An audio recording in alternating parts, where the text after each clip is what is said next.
Okay, good morning, welcome back to Upload TV. Thanks for joining us again this week. Myself, the average golfer, and Joey the tweet on the camera and the stats. We're back at Clark's Golf Centre and it's Monday the 12th of September and we've got another product launch. Busy few weeks up at Clark's. The product is coming in thick and fast at the moment, and this week it's Srixon, who we've just had delivery of the range of both their irons and new drivers. We're going to concentrate first off this morning. I'm looking at the cavity back iron, which is a Z565. It's a forged head. It's I suppose cavity back aimed to, I don't know, maybe mid-handicapper. We're going to get fitted in terms of the right shaft for me, the average golfer, and we'll see how these perform. Have a look at some numbers and some stats and see if we can get some good numbers out this new club from Srixon. Okay, we're all set and good to go. So the shaft option from the Srixon range is a Modus NS Pro stiff shaft. So again, as close as I can get to the current excuse me, shaft that I use in my current clubs. So we should be good to go. Right, in terms of starting point, this is the cavity back. Don't forget there's 3 irons that Srixon have released, all forged heads, but this is the cavity back version. So again, looking at how it sits at the moment, I would say it's sort of a mid-handicapper club.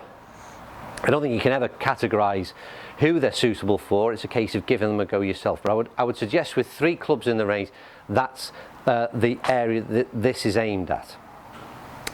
Technology-wise, like I said, forged head, so interesting to see what kind of feel we get. I'm a fan of the forged golf head, so again, I'm expecting to like this. Technology-wise, and Joe will throw up an image right now, hopefully. That'll give you a close-up on the sole unit, and basically it's this V-sole technology, or I think it's VT sole as they call it, and it's very much a V-groove on the bottom on the sole of the club, and the idea is it aids it's all to do with interaction between turf and club head, and it's allowing you to get through that ball quicker, better contact and more consistency in strike between club head and golf ball. So we'll see how that pans out. In terms of the aesthetics of the club, I think it's a stunning looking golf club. I'm a fan of the sort of high chrome finish, and that's exactly what you get in this Z565. Again, noticeable from all irons that we reviewed in the last few weeks, that this sort of minimal markings in terms of the go faster stripes, as I've referred to them in the past. So it's a very much, it's the brand name and the product code, if you like, this Z565. Other than that, very minimalistic in its looks, but it's a very nice looking golf club. Sat behind the ball, I'd say in terms of the thickness of the top line, it's let's call it sort of somewhere in the middle between a blade and one of the Game Improver clubs that you'd normally see. So it's fairly compact, it's nice.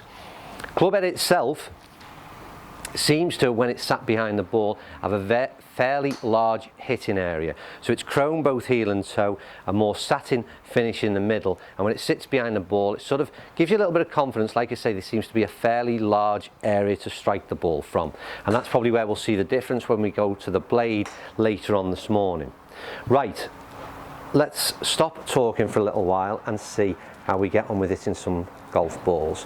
Joe, are we good? We're all set to go. Right, so all I need to do is try and do the club justice, and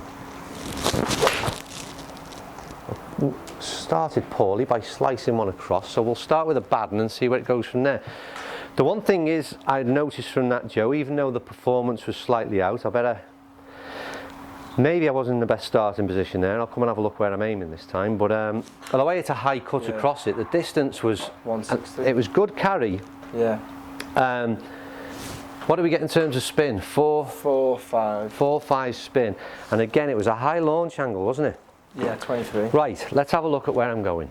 See if we can do that a little bit better this time and get a good strike, but also online. That's the holy grail, isn't it?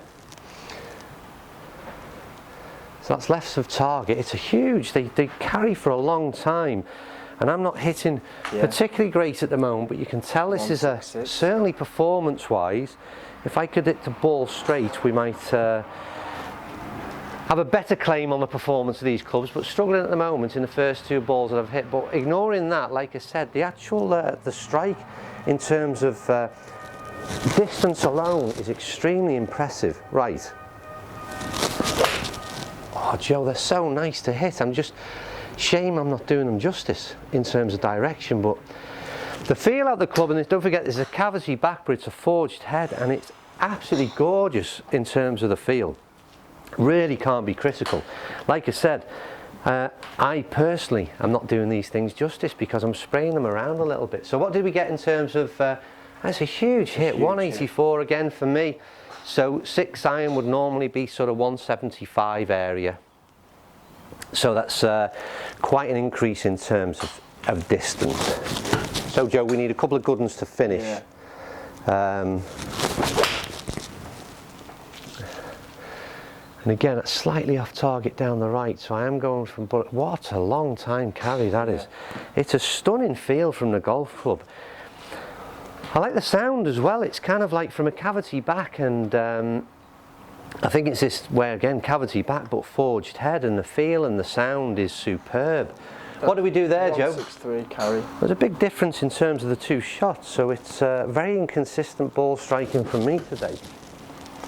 Let's try one more.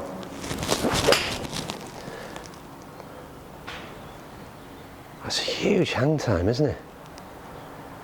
I don't know whether it's, I'm going to hit one more ball, and then we're going to have a little bit of a recap on this one. Let's see if we can just get one ball in that right area. Oh, it's nice, Joe. We finished off with one straight, though. I was determined to do that because my swing has not done these clubs justice at all this morning, so ignore the left and right if you can and blame that on the average golfer, because do not think for 1 minute these clubs have got anything to do with that poor performance. 175. 175 carry, pretty straight that one, I think, Joe, wasn't it? Yeah. On our target line. Yeah. Spin? Not too high. Spin now, which was strange really. The only negative, I suppose, in terms of all the performance from me anyway. But again, looking at the ball striking, maybe that's got a lot more to do with it than the actual club head itself. So, starting point, Z565s. Absolutely, I love them, and like I said, I've loved them and not hit them particularly well on camera. So that tells you quite a tale, to be honest with you. Really like both looks, feel, sound, and performance-wise. Like I said, if tightening up my swing a little bit, distance-wise, absolutely spot on. Plenty of help out the club face again. With all the bad shots, there's still plenty of carry. Really, really like those clubs. Definitely a thumbs up from the average golfer. Really interested to see what we move to next, which is this kind of iron between the cavity and the blade. That's going to be really interesting to see how it performs, and hopefully I can get my swing going a little bit better so we get some better performance out of the clubs. Right, see you very, very soon on Untitled TV.